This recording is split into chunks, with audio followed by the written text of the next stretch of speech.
Attendance आपने दिया है उसका अटेंडेंस का हिसाब बना के देंगे, जो एब्सेंटीज हैं उनका लिस्ट देंगे हमको, और मैं ये ऑर्डर करूंगा कि आज की बैठक में ये लोग नहीं आए कि तनख्वाह काटी जाए।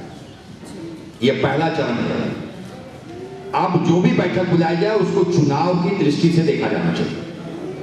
तो पहले मैंने बता दिया कि आपके बूथ पर कितने वोटर हैं, वो वोटर की जो संख्या है, जनगणना हुई थी, जनगणना में आपके उन गांवों की आबादी होगी। अब आबादी का अगर आंकड़ा आपके पास है और वोटर लिस्ट में जो नाम है वो आंकड़ा है, तो आपको एक अंदाज लग जाएगा कि बहुत गड़बड़ तो नहीं है। लेकिन अगर आपके पास आंकड़ा नहीं है तो आप उसकी तुलना नहीं कर पाएंगे।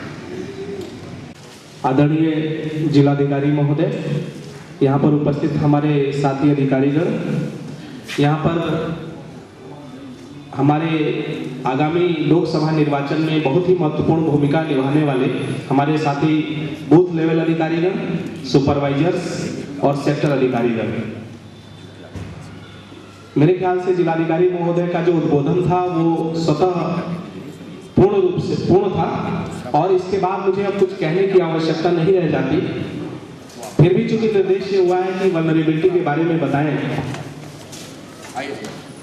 तो मैं आपको ये शब्द जो है आप इससे परिचित होंगे, सारे हमारे बूथ लेवल अधिकारीगण परिचित होंगे। और ये शब्द पिछले चुनाव में भी लगातार पिछले 2 विधानसभा चुनाव से ये चल रहा है और आप सभी जानते हैं कि वल्नरेबिलिटी का क्या अभिप्राय है, क्या शब्द का अर्थ क्या है। आप जब देखते हैं अपने बूथ को तो वहां पर ये पाते हैं कि कुछ क्षेत्र ऐसे हैं, संभावना ऐसी रहती है कि वो क्षेत्रों से जो लोग वोट देने के लिए अपने घरों से बाहर निकलने की कोशिश करते हैं, उनको किसी दूसरे समुदाय के या दूसरे जाति के धर्म के लोगों के द्वारा उनको अगर रोका जाता है तो वहां पर वल्नरेबिलिटी क्रिएट होती है। ऐसी दशा में जहां पर एक स्वतंत्र ढंग से किसी को मतदान करने से बाधा पैदा की जाए, उस दशा में हम उस एरिया को वल्नरेबल एरिया कहते हैं, जो जहां के लोगों को रोका जाता है। और जो लोग वहां के जिनको जो वोटर्स होते हैं वो वल्नरेबल वोटर्स की श्रेणी में रखे जाते हैं। ये शब्द भारत निर्वाचन आयोग द्वारा दिया गया है और इसको बहुत ही संवेदनशीलता और बहुत ही गहराई के साथ देखा जाएगा। जैसा कि आप सभी जानते हैं कि अभी लोकसभा चुनाव की जैसे घोषणा होगी, हमारे भारत निर्वाचन आयोग के माननीय प्रेक्षकगण यहाँ आने लगेंगे और वो शुरुआत उन क्षेत्रों के भ्रमण से करते हैं जहां वल्नरेबल पॉइंट्स है, जो वल्नरेबल एरिया है, वो बूथ जहां पर वल्नरेबिलिटी है, ऐसे क्षेत्रों से वो शुरुआत करते हैं और देखते हैं कि वास्तव में किस तरह की समस्या है, किसके द्वारा किसको वोट डालने से रोका जाता है। आप सभी जानते हैं कि हमारा जो मतदान है ये स्वतंत्र ढंग से हो, निष्पक्ष ढंग से हो और शांतिपूर्ण ढंग से हो, ये हमारी प्राथमिकता होती है। तो अगर हम किसी व्यक्ति के द्वारा या समुदाय के द्वारा किसी दूसरे व्यक्ति और समुदाय को अगर हम वोट डालने से रोकें तो ये एक तरह से उसके वैध अधिकारों को हस्तक्षेप करना हुआ, अतिक्रमण करना हुआ। और ऐसी दशा में अगर हम जो भी अपनी व्यवस्थाएं करनी होंगी, जो हमारी पुलिस व्यवस्था है या जो हमारी मजिस्ट्रेट की व्यवस्था है, हमारी जो और अन्य सारी राज्य स्तरीय और केंद्र स्तरीय पुलिस बल लगेंगे, उनकी जो व्यवस्थाएं होंगी, वो सारी व्यवस्थाएं केवल इसलिए होती हैं कि हमारे किसी भी वोटर को मतदान में कोई बाधा किसी के द्वारा न पैदा की जाए। तो ऐसे जगहों को हम विशेष रूप से चिन्हित करते हैं। आप सभी जानते हैं कि आप उस क्षेत्र का बार बार भ्रमण कर चुके हैं अपने बूथ का और आप उसको भली प्रकार भी के हैं कि आपके क्षेत्र में ऐसे स्पॉट हैं या नहीं, ऐसे एरिया हैं या नहीं। तो आप अब आज के बाद जो आज की जो बैठक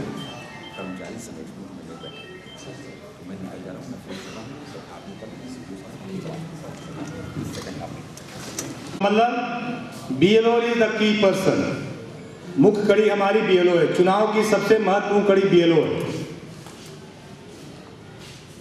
और BLO के पास एक मध्य स्थल है, उसकी उसे जिम्मेदारी निर्वहन करनी है। क्या जिम्मेदारियां हैं, सारी बातें हैं, मैं क्यों संक्षेप में कहूंगा आपसे। पहला बात तो कि आपको उस मध्य स्थल की मतदाता सूची कंप्लीट रहनी चाहिए। आप उस क्षेत्र के निवासी हो सकते हैं, आसपास के हो सकते हैं, ग्राम स्तरीय कर्मचारी हैं, तो आपको पहले उस गांव में भ्रमण करके आपने कई बार खूब घुमा होगा, तमाम रिवीजन हुए हैं, घर हाउस टू हाउस सर्वे किया होगा। फिर भी अभी अगर कुछ बच गया है तो आप अपने गांव में एक बार मुनादी करके, एक बार देख करके पता कर लो कि हमारा कोई, यदि घर का आदमी, कोई घर का व्यक्ति छूट गया है जिसका नाम मतदाता सूची में नहीं है और वह 18 साल पूरा हो गया है, तो उसको नाम दर्ज कराने की कार्रवाई करा लो। पहला काम तो यही करना है आपको। ये आपकी वोटर लिस्ट कंप्लीट होनी चाहिए। दूसरी बात आपको जो करनी है कि आपका जो वोटर बन गया वो वोट डाले। अब वोट डालने में आप उसकी सहायता करते हो। क्या सहायता करते हो?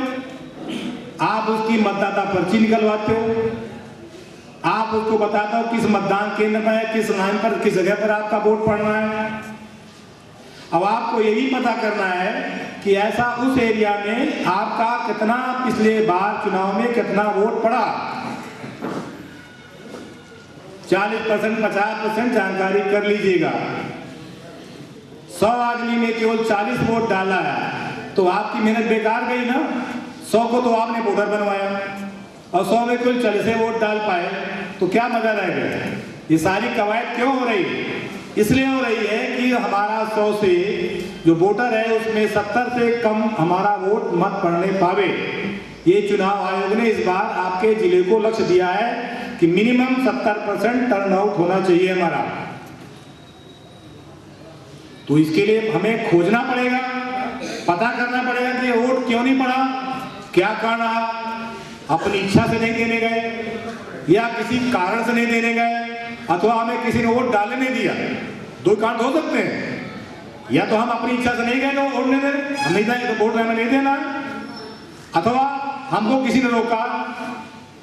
तो अगर अपनी स्वेच्छा से नहीं गया तो उसको आपको प्रेरित करना है। जो भी आपने बताया स्वीप की बात बताई एडीएम साहब ने, उसको आपको प्रेरित करना है। गांव बैठक करिए, गांव बुलाइए, लोगों को कहिए कि भाई आप इतने महान आदमी हो, इतने महत्वपूर्ण आदमी हो, लोकतंत्र में सबसे बड़ी मान्यता केवल मतदाता की है।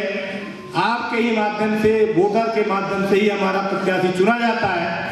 कौन प्रत्याशी अच्छा हो उसके लिए आप वोट डालें, तभी आपके वोट का महत्व माना जाएगा। ये एक बात हो गई। दूसरा एक बात आती है कि ये वोट डाले नहीं दिया गया। वोट क्यों नहीं डाले दिया गया भाई? किसी दादा गुंडा ने उसको धमकाया हो, कोई ऐसा पीड़ित व्यक्ति हो, शेड्यूल कास्ट का हो, आदिवासी हो, कोई निरीह प्राणी हो, उसको डरा धमका दिया हमारे पक्ष में वोट डालना नहीं, मत डालना तुम्हारे। तो ये सब कारण क्या है? इन्हीं को आप सोच रहे हो जो बार बार वर्नेबिलिटी की नाम आ रहा है। क्या है वर्नेबिलिटी? यही है वोटर को वोट डालने से रोकना। तो कौन सा मजरा है, कौन सा मोहल्ला है, कौन से लोग हैं जो वोट नहीं डाल पा रहे हैं, उनको वोट डालने के लिए कौन से कारक, राजनीतिक कारक है, धार्मिक कारण है, सांप्रदायिक कारण है, इन सबको आपको जानना पड़ेगा। अब आप जब घूमोगे क्षेत्र में, आपका एरिया ही है, तो निश्चित रूप से जानकारी आ जाएगी कि यार हमारे इस बंदे को किसी ने धमकाया है, तो क्या करेंगे बताओ? सहायता के लिए तो हो आप। तो इसके लिए अगर आप अपने अधिकारी को बता दोगे कि यार अपने सेक्टर ऑफिसर को बताओगे, अपने एसडीएम को बताओगे, तहसीलदार को बताओगे, तो वह निश्चित रूप से इसकी भी व्यवस्था करेगा। उस क्षेत्र में वहां शांति व्यवस्था के लिए पुलिस के फोर्स लगाया जाएगा कि भाई ये आदमी वोट डालने नहीं पाया तो वोट डालने के लिए हम ऐसी प्रॉपर व्यवस्था कर दें कि ये बंदा अपना वोट डालने के लिए चला जाए। एक काम हो गया। बात समझ में आ रही है मेरी कि नहीं? बहुत सीधी बात कह रहा हूं, बिल्कुल खरी खोटी बात है। वोट डालने के लिए वोटर बनवाइए और वोट डालने के लिए प्रेरित करिए, और जो वोट डालने नहीं पा रहा उसकी एक हमको गणना की थी। सही पिक वाले मतदाता, त्रुटिपूर्ण पिक वाले मतदाता, नॉट एप्लीकेबल इपिक वाले।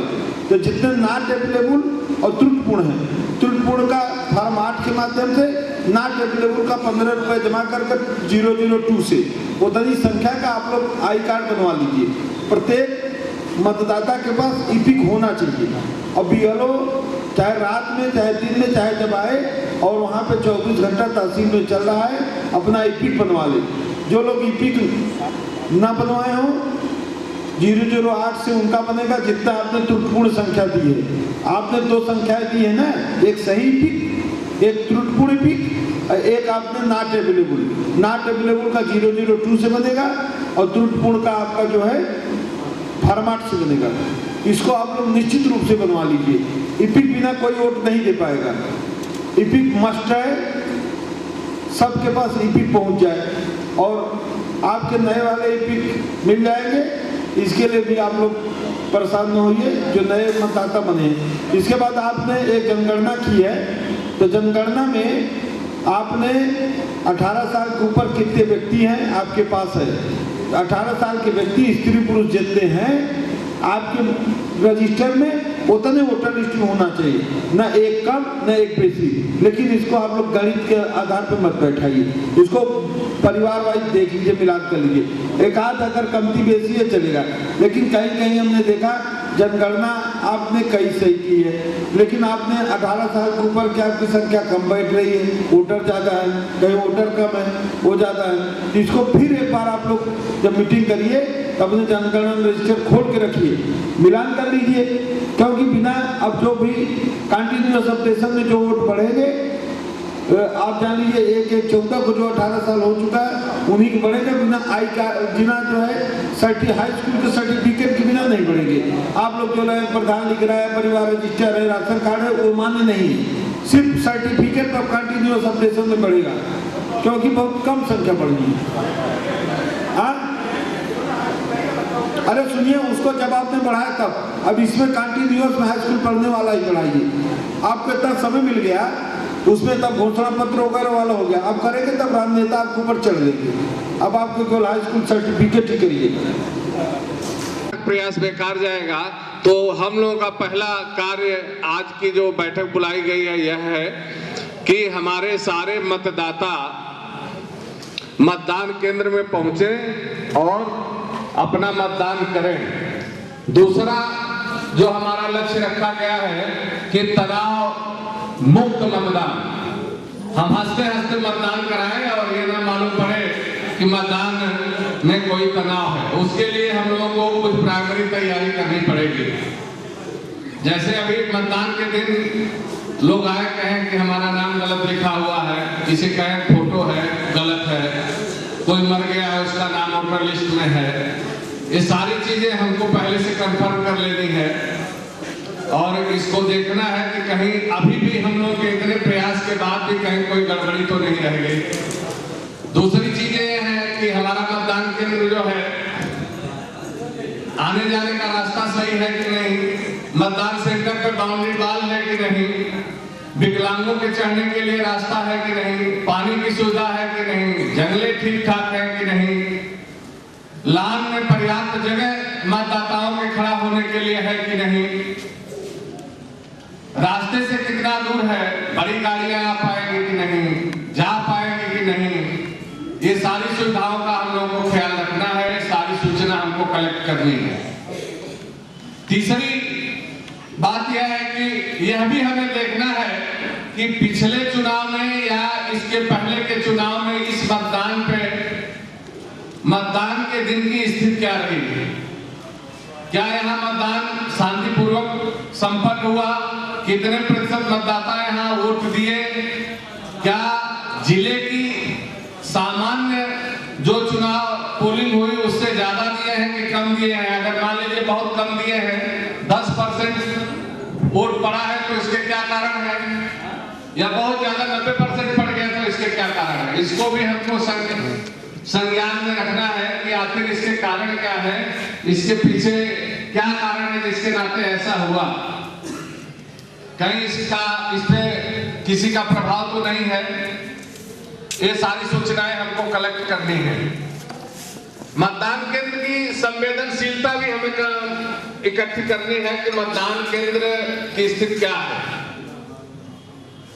कहीं झगड़ा या किसी जात विशेष को रोक रहे हैं या किसी जात विशेष के लोग कर रहे हैं शांति व्यवस्था संवेदनशीलता की सूचना हमको पिछले से लेके और इस समय की पता लगाते हुए देनी है, क्योंकि जो आपके आप जानवर आएंगे वो किसी भी मतदान केंद्र पर जा सकते हैं, हम लोग भी मतदान केंद्र पर जाएंगे, सारी सूचनाएं वो कलेक्ट करेंगे और इसको देखेंगे। ये सारी सूचना आप पे निर्भर करती है। अमूमन चलता क्या है, आप जो सूचना देते हैं सुपरवाइजर और सेक्टर ऑफिसर, सारी सूचनाएं आती है और हम उस पर मुहर लगा देते हैं। जब तक ये प्रक्रिया सही चल रही है, सारी कार्यक्रम ठीक चल रहे हैं, तब तक तो कोई दिक्कत नहीं है। लेकिन अगर कहीं कोई गड़बड़ी होगी तो उसका खामियाजा उठाना पड़ता है। तो इससे अच्छा ये है कि हम पहले से ही उसको देख लें। इसके लिए हमको करना क्या है कि एक दिन गांव में चौपाल लगानी है। यह चौपाल का कार्यक्रम जिलाधिकारी महोदय वैसे बताएंगे, मैं आप लोगों को संज्ञान के लिए बता दे रहा हूँ कि 5 तारीख को शाम को हर बीएलओ अपने बीएलओ सेंटर पर मुनादी कराएगा गांव में और 6 तारीख को बृहद चौपाल लगाई जाएगी।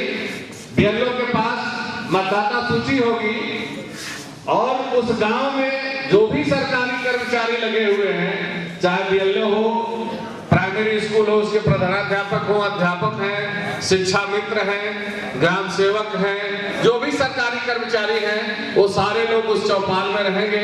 सेक्टर अफसर रहेंगे, सुपरवाइजर रहेंगे और बृहद स्तर पर उस कार्यक्रम को चलाना है। जो भी गड़बड़ियां हैं, ग्राम प्रधान रहेंगे, सबसे मिल के सुन के उसको देख के उस दिन सारी उसकी रिपोर्ट कर देनी है। 7 तारीख को यह रिपोर्ट अपने दायित्वों का पूरी जिम्मेदारी से निर्वहन करेंगे और इस जनपद का जो अब तक का परिणाम का रिजल्ट रहा है उसको हम बेहतर बनाएंगे।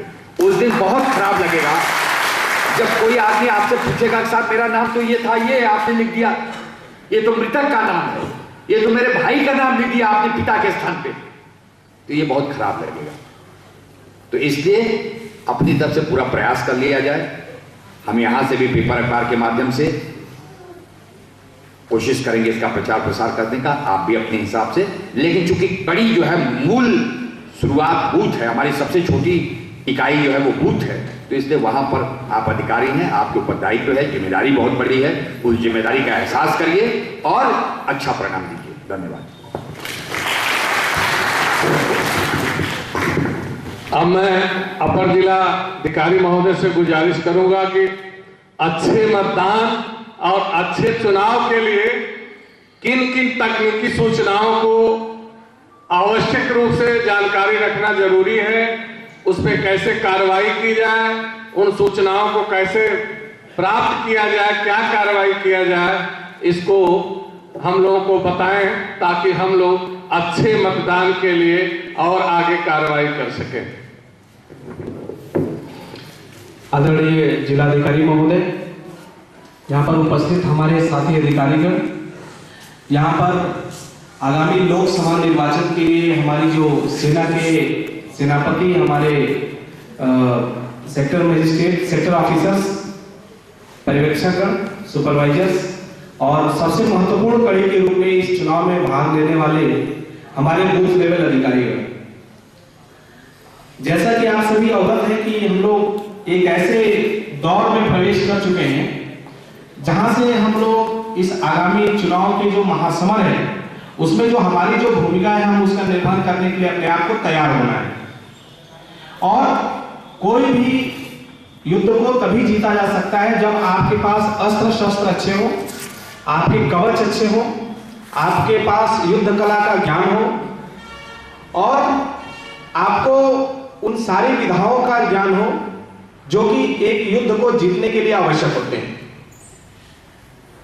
निश्चित रूप से आप एक बूथ लेवल अधिकारी के रूप में या सुपरवाइजर के रूप में आपको जिन दायित्वों का, जिन कर्तव्यों का निर्वहन करना है उसके बारे में आप पहले से भली भांति परिचित हैं।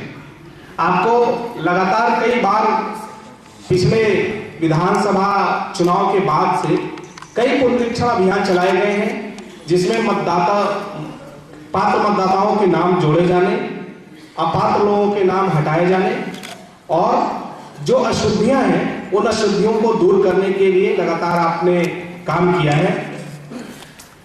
कोई भी चुनाव तभी सफल सिद्ध हो सकता है जब हमारी दो बातें महत्वपूर्ण वो जरूरी है। एक तो हमारी जो मतदाता सूची शुद्ध हो, हमारी जो मतदाता सूची है वो पूरी तरह से शुद्ध होनी चाहिए, उसमें जो भी कमियां हैं वो न्यूनतम होनी चाहिए। और दूसरा, मतदान के दिन मतदाता ज्यादा से ज्यादा अपने घरों से बाहर निकले और जाकर मतदान करें। तो भारत निर्वाचन आयोग जिसके की अंडर में हम लोग सभी लोग काम करेंगे, जिस दिन घोषणा होगी उसके बाद से हम और आप सभी भारत निर्वाचन आयोग के ही अधिकारी कर्मचारी के रूप में हो जाएंगे और उसके डिस्पोजल पे हम लोग रहेंगे। तो ये इन दोनों बिंदुओं पे आगे के अधिसूचना जारी होने के तुरंत बाद से कार्रवाई हम लोगों को शुरू करनी होगी।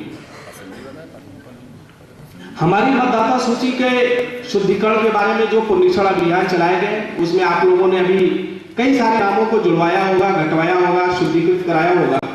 इसके बावजूद मैं एक बार पुनः आप लोगों से यह अनुरोध करना चाहूंगा कि हम पूरी मतदाता सूची को एक बार पुनः चेक कर लें, सरसरी निगाह से चेक कर लें। हालांकि आपने क्षेत्र में भ्रमण जरूर किया होगा, आपने बूथ के क्षेत्र को जरूर देखा होगा, लेकिन इसके बावजूद एक बार पुनः और देख लें, अंतिम रूप से देख लें।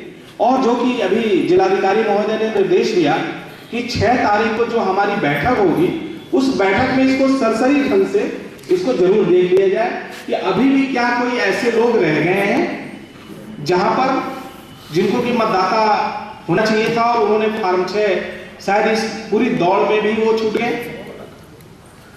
विशेष रूप से उन क्षेत्रों पे ज्यादा ध्यान देने की आवश्यकता है। जिलाधिकारी महोदय,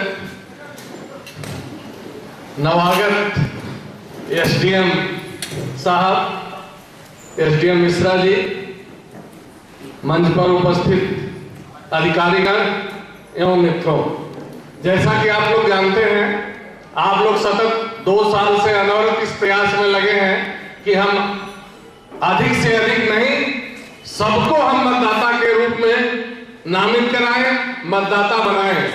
अब वह समय आ गया है कि हमको रिजल्ट देखना है। बच्चा परीक्षा में तैयारी करता है, बहुत बढ़िया पढ़ता है, रात दिन पढ़ाई लिखाई करता है, लेकिन जब उसका रिजल्ट खराब आ जाता है तो उसकी सारी पढ़ाई बेकार हो जाती है। तो हम लोग के परीक्षा का समय आ गया है। चुनाव आयोग ने हम लोगों को एक टारगेट दे रखा है मतदान कराने का कि कम से कम इतने % मतदान होना जरूरी है, जिसके संबंध में जिलाधिकारी महोदय आप लोगों को विस्तृत बताएंगे। हमारे जिलाधिकारी महोदय भी नवागत हैं और आज आप लोगों से रूबरू होकर एक प्यार भरा परिचय भी होगा।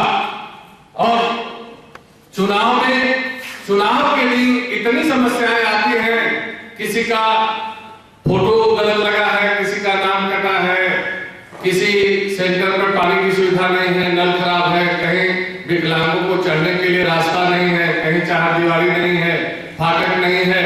हमारा बीएलओ जो सबसे नीची श्रेणी का अधिकारी है लेकिन सबसे महत्वपूर्ण अधिकारी है, ये सारी सूचनाएं हमको वहीं से कलेक्ट होती हैं और वह सूचनाएं क्रमशः सुपरवाइजर और सेक्टर अफसर के स्तर से हमारे स्तर तक पहुंचती हैं। अगर वहां कोई गड़बड़ी हो जाती है तो हमें भी वहां दौड़ना पड़ेगा, ऑब्जर्वर को दौड़ना पड़ेगा, हमें काम तो करना ही है, साथ साथ काम बिगड़ जाने के बाद काम करने का कोई मजा नहीं रहता।